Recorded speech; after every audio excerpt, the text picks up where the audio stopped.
et sa communauté urbaine, la nation et sa démocratie, la République et ses principes, le département, la région, l'État, leurs services, la société civile et sa sphère associative, le monde combattant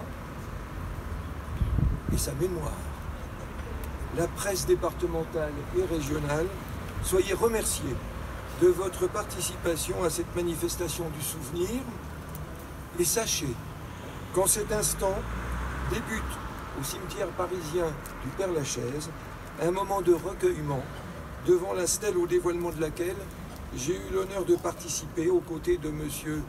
Bertrand Delanoë, maire de la capitale, il y a 8 ans, jour pour jour, heure pour heure. Il est des pierres que l'on dit actives sur la mémoire. La fluorite qui favoriserait la concentration en restaurant les connexions perdues. La pyrite qui solliciterait le travail intellectuel. Le sélénite qui aiderait au contrôle de soi en toutes circonstances et stimulerait la solidarité. Au regard de telles propriétés, je crois, ou veux croire, qu'elles sont entrées dans la composition de la stèle autour de laquelle nous sommes réunis pour rendre hommage à Alfred Locussol. Alfred Pierre, devrais-je dire, sans pour autant forcer le trait du symbole. Rendre hommage, c'est reconnaître qu'on a une dette morale à l'égard de la personne concernée.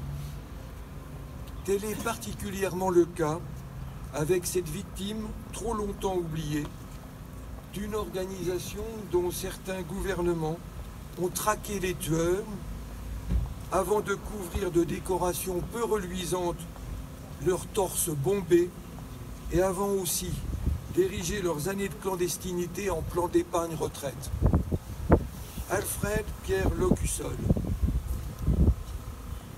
vous dont le nom évoque étymologiquement le lieu unique, ayez ici et à jamais votre cénotaphe. Et c'est bien un lieu unique que celui-ci, puisqu'il est le seul en France à témoigner sur le domaine public de la reconnaissance due à une victime civile nommément citée de l'OAS.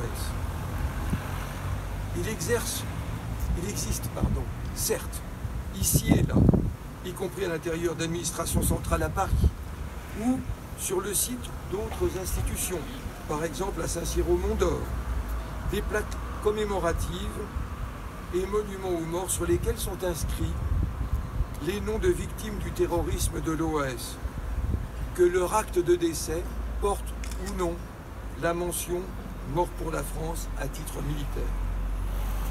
Mais le chef-lieu de l'Orne, outre qu'il se singularise par sa stèle dédiée à un fonctionnaire désigné à la vindicte de l'OAS, se distingue par sa détermination à la faire renaître des cendres de la profanation.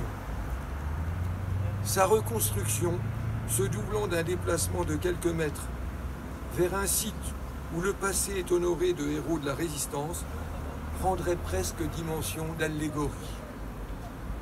Monsieur Locussol avait 57 ans lorsqu'il a été assassiné.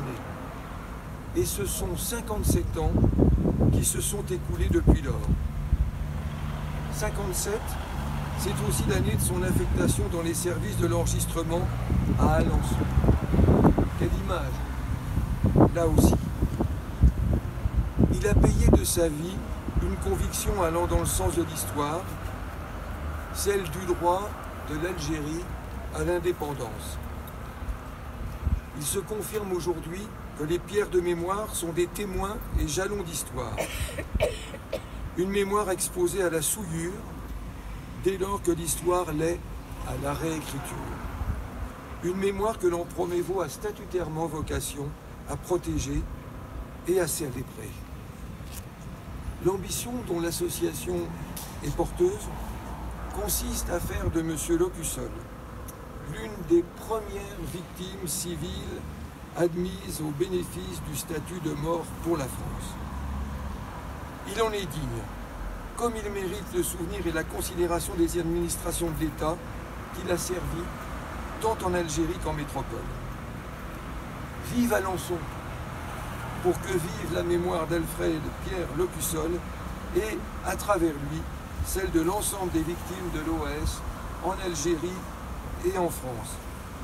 Civils, militaires, magistrats, fonctionnaires, défenseurs des institutions et valeurs de la République. Et merci encore à chacune et à chacun d'avoir contribué par sa présence à l'enracinement de la date du 6 octobre dans le patrimoine mémoriel entretenu par les associations représentatives du monde combattant et des victimes de guerre.